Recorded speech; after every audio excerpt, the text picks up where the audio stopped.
Hello everyone and welcome to a new video from Your Overwatch. I'm Eddie the Chump and today we're going to talk about Brigitte. It appears from a post to the forums by Geoff Goodman that tank main prayers might have just been answered. Blizzard are toying around with a potential nerf to Brigitte's shield bash, which is likely to make it into the next PTR, along with some McCree and Doomfist changes that we've previously covered. Geoff had this to say: "We do have one shield bash change we are playtesting right now, which is likely to hit the next PTR. Shield bash no longer going through barriers. This means it is a lot more tricky to land a clutch stun on an enemy Reinhardt, for example, but you can still use the ability to close distance and land melee hits to trigger Inspire." Let that sink in. They're playtesting a version of Brigitte who won't be able to just walk up to a main shield tank and bully them with a stun through their shield. Now there's a lot to unpack there actually, so we'll just go through some of the more important interactions. If you watched any of the World Cup, you'll know how important a Brig shield bash onto a Rein was for setting up huge earth shatters that a team like the UK was so good at exploiting. The synergy between Kib and Fusions was central to a lot of their success, and the capacity for Brig to perform this kind of play is a cornerstone of the triple tank, triple support GOATs playstyle. Well, that could be taking a serious hit in the near future, pardon the pun. What a shield bash stun into Earthshatter allowed teams to do was be extremely efficient in terms of the ult economy, essentially being able to secure a team wipe with the use of just one ultimate. If Brig can't just walk up and do that, and instead has to time her stuns for the gaps when Rein drops his shield, there will of course be a lot fewer opportunities. South Korea already did a pretty good job of defending against this, particularly on Rialto, making excellent use of Zarya bubbles and team positioning to block the shatter combo. One has to wonder at the pro level, if this change goes through, does Brig suddenly look less of a must pick on maps where GOATs has traditionally been played? We all have an understanding of what the implicit side effects could be too. Much less Brig, much more Tracer.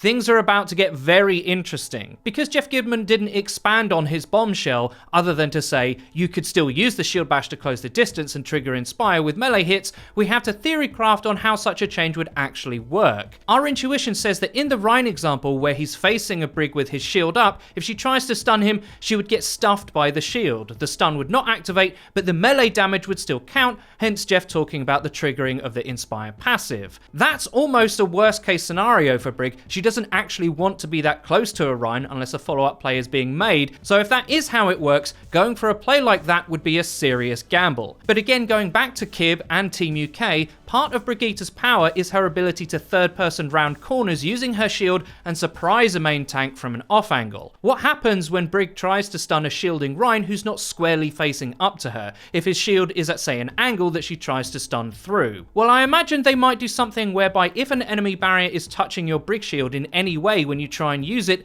the stun effect never activates. You might travel the distance of the bash, depending on how square you are to whatever barrier is in your way, but your target won't get CC'd. The reason I say that is, Rein shield isn't the only relevant barrier in the game, obviously. A Winston bubble is also important to consider. Our best guess is that if the Brig player is outside the bubble and tries to shield bash in, she'll get stuffed and sort of bounce off it like it's a wall. But what happens if her model is partially inside and outside of the bubble, like it's bisecting her? Well, in that situation, she'd probably do the full movement of shield bash, but the stun part wouldn't count. The most reasonable rule they could make is, if you're touching a barrier when you press the shield bash button, no stun will happen but you still move. If you're not touching a barrier but you hit one during the animation, you move until you make contact and stop there.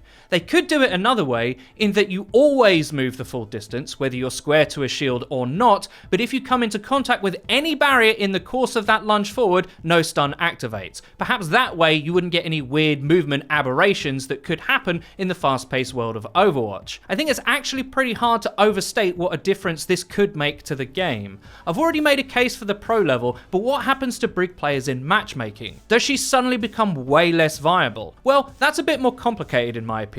Brig is amazing at taking advantage of the chaos that ranked is oftentimes, and stunning tanks in that environment isn't as much of a core part of her playstyle. What she is really good at is pouncing squishies for free kills from an angle they can't see or can't escape from quick enough, and this change doesn't really affect her capacity to do that. Genji Deflect isn't a barrier, so she'll still be able to make short work of him, for example. I think after this change, she'll still be very playable for most ranked players. Her ability to just command space with 750 effective effective health is still a factor, so if anything, she might be slightly reined into the backline enforcer role she was originally designed for. So if you're a Brig main, I wouldn't worry too much. There's still plenty of value for you to go and get. It's just at the top level, where every edge counts, that it might make the crucial difference to her pick rate. Don't forget too, it's not impossible to stun tanks when this goes to the PTR. If Rein is greedily swinging on your team, there's a gap to exploit. I'll be honest, what I really like about this potential change is the introduction of interplay. I don't hate Brig as a hero, but she has had way too many things her own way for a bit too long. Now there's an actual duel occurring. You have to outplay a Rein by reading him and stunning in the gaps if you want to make those kinds of setup plays. And really, when you consider what could be made from those opportunities, I don't think that's much to ask. We'll get the fuller picture when this change actually goes to the PTR, so when that happens, we'll be testing it out and letting all you guys know how it actually works. Now moving on, it appears as if there might have been a small change to how Doomfist Slam works on the live server that wasn't in the patch notes. FREEDO couldn't help but notice that using Doom's Slam from a standing position felt somewhat different to previous patches. So now if you slam from the ground, you have no choice but to go 10 meters in the direction you chose. It's slightly less if you jump off the ground beforehand, perhaps 9 meters, but the effect is still largely the same. Using the slam in this way commits you to a certain amount of movement whether you want it or not. This isn't totally certain, but we really have the impression this isn't how it worked before.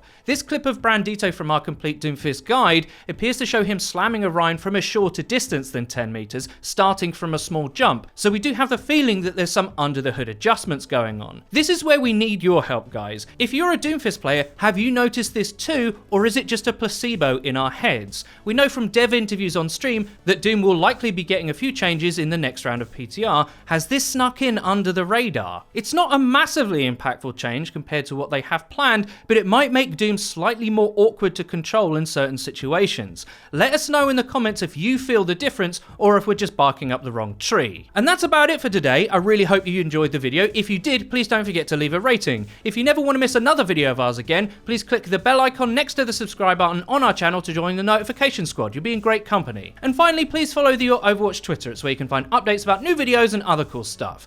I've been Eddie the Chump, and until next time,